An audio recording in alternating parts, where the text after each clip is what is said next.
ठाकुर हमारे संवाददाता हमारे साथ हैं। मनीष, ये अपने आप में एक माइलस्टोन केस है, क्योंकि इस तरीके से किसी एक चीफ को, किसी एक एजेंसी के जो जांच कर रहा है, उसको सिंगल आउट कर देना, बाहर कर देना, इस वजह से कि वो जांच को प्रभावित कर सकता है गलत डायरेक्शन में, ये अपने आप में मील का पत्थर केस है। और साथ ही ये भी बताता है कि कोर्ट का रुख कितना कड़ा है इस मामले को लेकर। से ये बेहद गंभीर मसला है। पहली बार ऐसा हुआ कि सीबीआई डायरेक्टर को खुद, चूंकि पूरी जांच का जो प्रक्रिया है ये रंजीत सिन्हा के अंदर होनी थी, और रंजीत सिन्हा को ये पूरा अधिकार होता है किसी भी फाइल को देखने का, क्योंकि वो सीबीआई के डायरेक्टर हैं।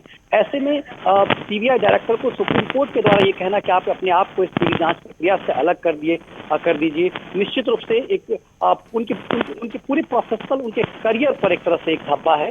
और चूंकि दिसंबर में उनका कार्यकाल खत्म होना है, सीबीआई डायरेक्टर बतौर 2 साल का जो उनका कार्यकाल है वो खत्म होना है, मगर ये पूरी तरह से उनकी ईमानदारी, उनकी नैतिकता पर एक तरह से सवाल है कि क्या जिस ढंग से जो इस पूरे मसले के जो एक्यूज्ड हैं, जो वो सीबीआई डायरेक्टर से मिलते थे, ये कहीं ना कहीं सवाल उत्पन्न करता है कि क्या सीबीआई डायरेक्टर उन्हें पर्दे के पीछे से कोई मदद करते थे। ये तमाम चीजें हैं जो रंजीत सिन्हा के पूरे करियर पे एक तरह से दाग लगा दिया है। वो भले ही 2 महीने, लगभग 1 महीना का कहीं कार्यकाल बचा हुआ है उनका, 1 महीने बाद वो इस पद से उनकी मुक्ति हो जाएगी, क्योंकि 2 साल पूरा होना है और 2 साल का ही कार्यकाल सीबीआई डायरेक्टर का होता है। मगर निश्चित रूप से सुप्रीम कोर्ट ने बेहद गंभीरता से लिया है, क्योंकि देश का सबसे बड़ा घोटाला है, और उस मामले में यदि सीबीआई डायरेक्टर की कहीं ना कहीं मिलीभगत एक्यूज से कहीं ना कहीं दिखती है, तो उस पारदर्शिता को कायम रखने के लिए सुप्रीम कोर्ट ने इतना कठोर कदम उठाया है।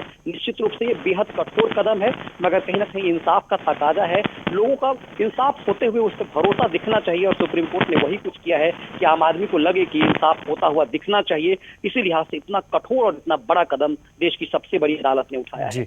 मनीष, इसका आधार क्या रहा है? वही विजिटर डायरी की एंट्री जिसमें अक्यूज्ड मिलने आए लगातार रंजीत सिन्हा को, या इसके पीछे कुछ और भी दलीलें दी गई?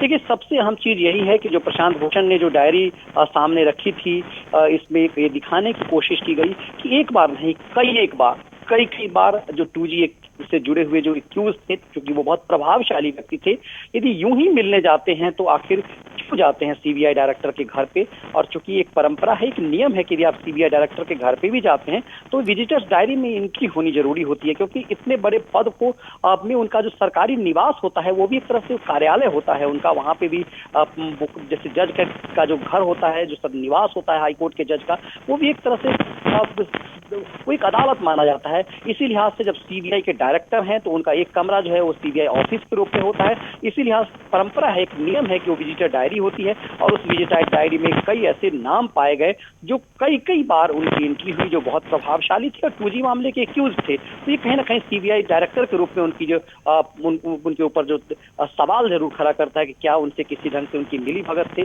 सच्चाई क्या है ये अलग मामला है, मगर इंसाफ होता हुआ दिखना चाहिए।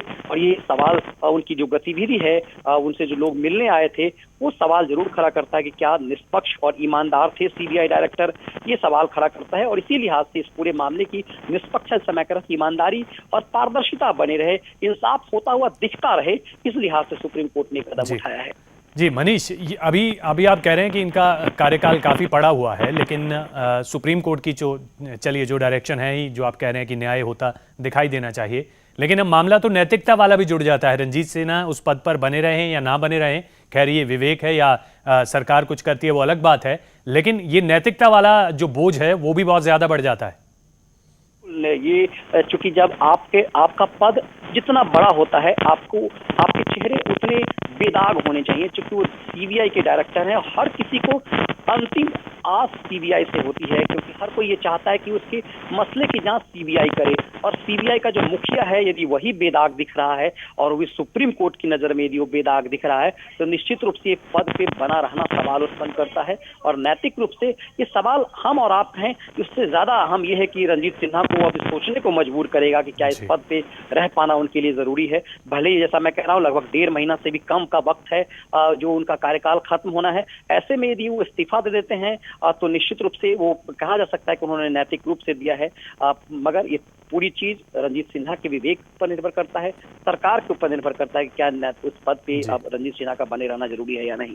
चलिए मनीष, बहुत शुक्रिया। अभी हालांकि 2 महीने, लगभग 2 महीने का कार्यकाल रणजीत सिन्हा का बचा है, लेकिन कार्यकाल खत्म होने से पहले जो आज सुप्रीम कोर्ट ने किया है, जाहिर है वो सीबीआई डायरेक्टर के करियर पर, जिसको कहे कामकाज पर किसी धब्बे के समान अगर कहा जाए तो गलत नहीं होगा, उनको सिंगल आउट कर दिया गया है बाहर।